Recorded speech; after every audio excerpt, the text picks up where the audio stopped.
यावर्षी कधी नव्हे अशी आपत्ती या मराठवाड्यावरती कोसळली। आता मुरलीधर तुम्ही जे सांगितलं की मे महिन्यापासूनच पाऊस सुरू झाला, मुंबईत पण तेच सुरू झालं आणि आजही म्हणजे आपला दसरा मेळावा सुद्धा पावसातच झाला। हे संकट थांबणार आहे की नाही ह्याचाच अजून काही थांग पत्ता लागत नाही। कारण जरा कुठे वाटते की उघडीत पडले की संध्याकाळी होते, ढग दाटून येतात आणि पाऊस सुरू होतो। बरं हे संकट कमी पडते की काय, म्हणजे ज्याला आपण म्हणतो ना आसमानी आणि सुलतानी। आसमानी म्हणजे जे नैसर्गिक संकट असतात ते, आणि सुलतानी म्हणजे इथला कारभार जो करतात त्यांचं। आता हा बीड म्हणजे तसं पाहिलं तर शिवसेनेसाठी हा राजकीय दृष्ट्या दुष्काळी जिल्हा, बरोबर ना। कारण बीड जिल्ह्यामध्ये खूप वर्षांपूर्वी एकदा आपण प्रचंड सभा घेतली होती, ते शेतकऱ्यांच्याच विषयासाठी घेतली होती, देता की जाता।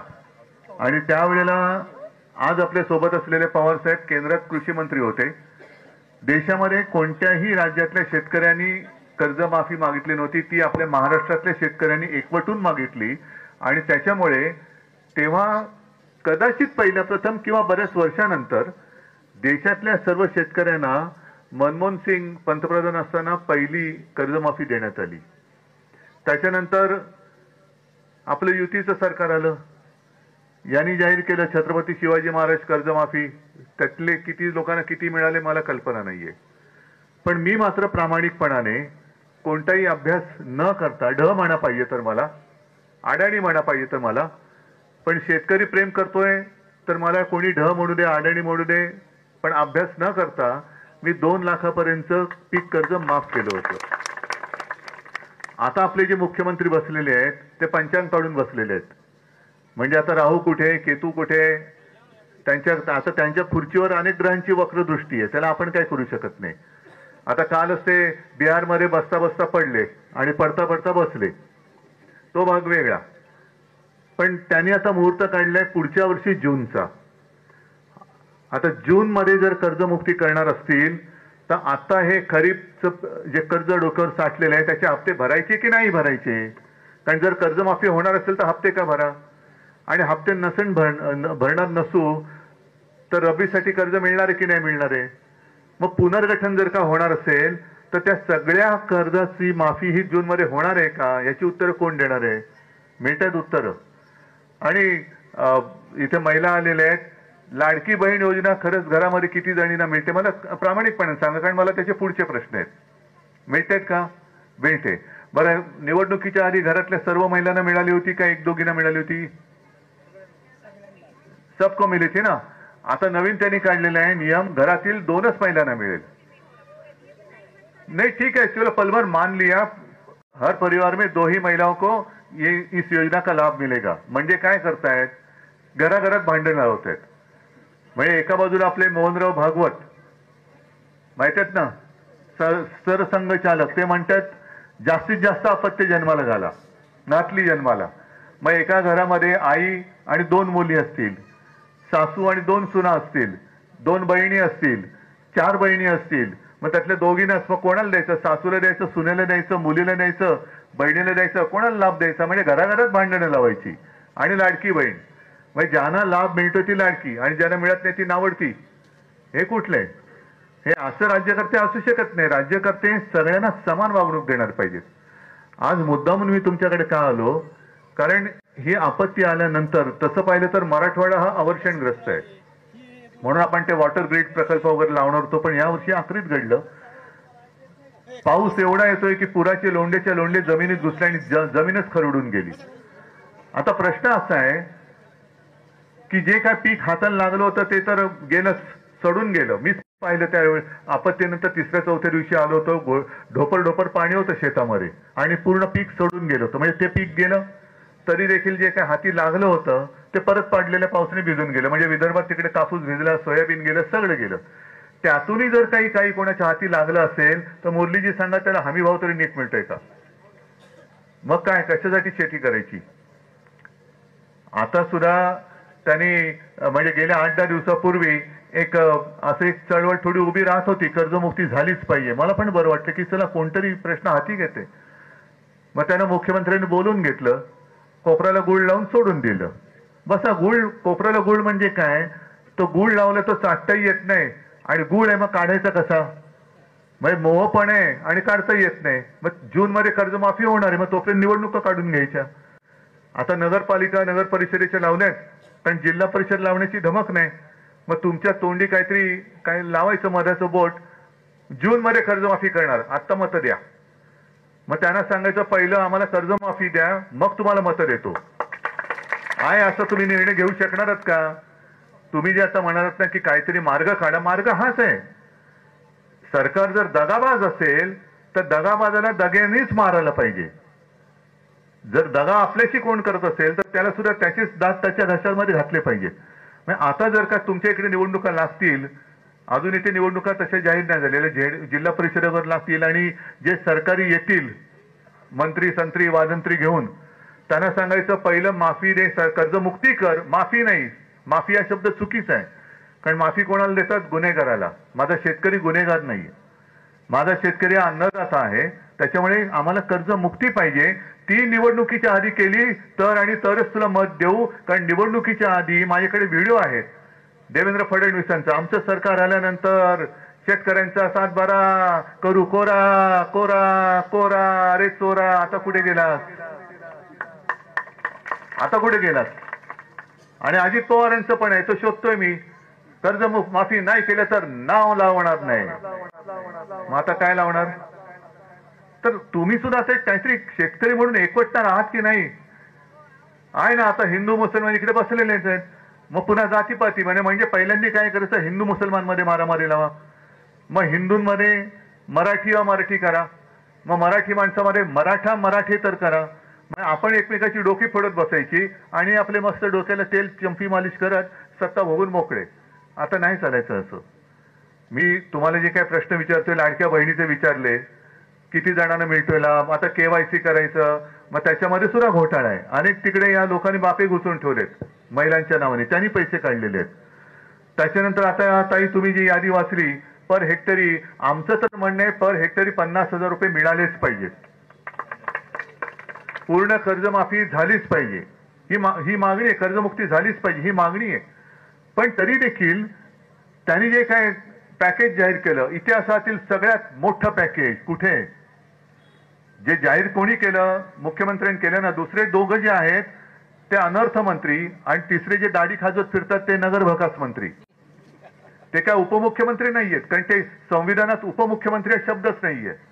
त्याच्यामुळे हे नगर विकास आणि अनर्थ मंत्री आहेत. हे उपमुख्यमंत्री पद ह्यांना नुसतं चिकटवलंय, पण हे उपमुख्यमंत्री नाहीयेत, मिरवतायत. तर ते येतील तेव्हा त्यांना विचारा की तुम्ही जाहीर केलं होतं की आम्हाला कर्जमुक्त करणार.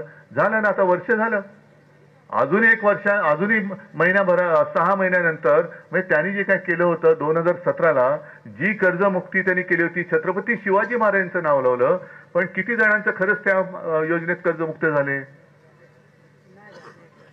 आणि आपल्या सरकारने जी केली होती महात्मा ज्योतिबा फुले 2 लाखापर्यंत पीक कर्ज माफ किंवा मुक्त, ह्यातली कर्जमुक्ती किती लोकांना मिळाली? म्हणजे जे पात्र, बरं त्याच्यामध्ये मी काय समिती पाठवली तुमच्याकडे? परदेशी समिती पाठवली? काय अटीतटी शर्ती होत्या? काहीच नाही. तुमच्या खात्यात थेट खात्यामध्ये पैसे गोळा झाले होते. आता बँकेकडनं कर्ज घेतल्यानंतर बँकांच्या खात्यातच पैसे गेले पाहिजेत ना. मग कशाला तुम्ही जनधन योजना केली? काय ते सगळ्यांची खाती का उघडली? व्यवहार नीट व्हायला म्हणून. आता मुख्यमंत्री सांगतायत की कर्जमुक्ती जर का केली तर बँकांचा फायदा होईल. मग मला त्यांना विचारायचं, जाहीर विचारतोय माध्यमाच्या मार्फत, की बँकांचा फायदा होऊ न देता जून मध्ये तुम्ही कर्जमुक्ती कशी करणार आहात की ज्याच्यात बँकांचा फायदा नाही होणार, शेतकऱ्यांचा फायदा होईल? तोपर्यंत शेतकऱ्यांनी करायचं काय? कारण अजित पवार जे काय सांगतायत की सगळंच काय तुम्हाला सारखं सारखं फुकट काय? फुकट कसलं? राबतोय माझा शेतकरी, ऊन वारा पाऊस कशाची पर्वा न करता माझा शेतकरी राबतोय, त्याचे तो हक्काचे पैसे मागतोय, भीक नाही मागत आहे. बरं, आता त्याने मागे जाहीर केलं होतं 20 बिल माफ. खरंच 20 बिल माफ झाले का? नाही. असं तर हो सांगा काही, उगाच मला तुम्ही बरं वाटा म्हणून सांगायचं नाही. 20 बिल माफ झालं असेल सरळ हात वर करून सांगा, मला आनंद होईल.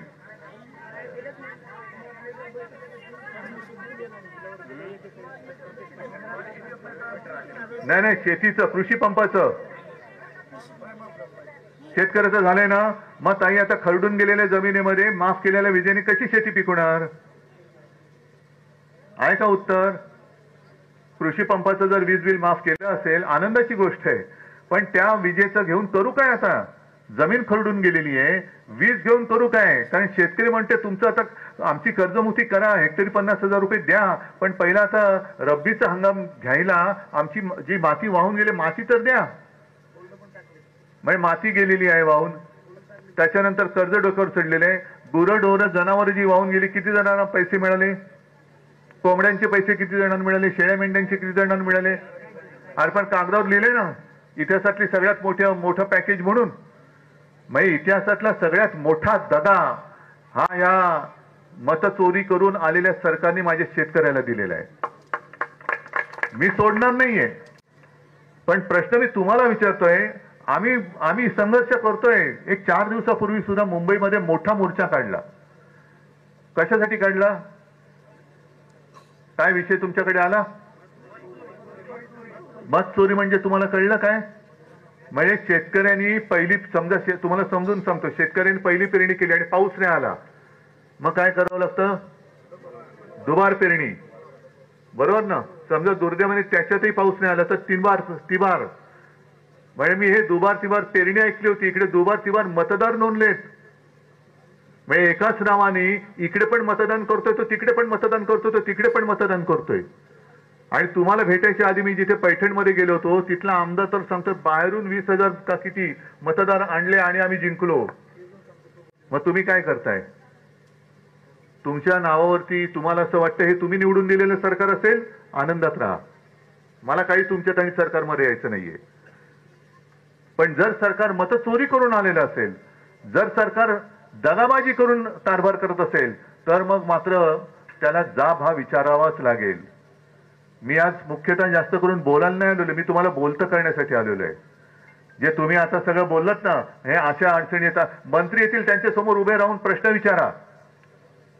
प्रश्न, तुमचा हक्क आहे, तुम्ही मत दिलंय ना, मतदान केलंय ना, आणि 5वी बहुमत आहे. ठीक आहे, आज आपला अंबादास विरोधी पक्षनेता पण नाहीये तरी सुद्धा फिरतोय, खैरे साहेब खासदार पण नाहीये तरी पण फिरतायत, बाकी सगळे आपले पदाधिकारी. काय सत्ता आपल्याकडे?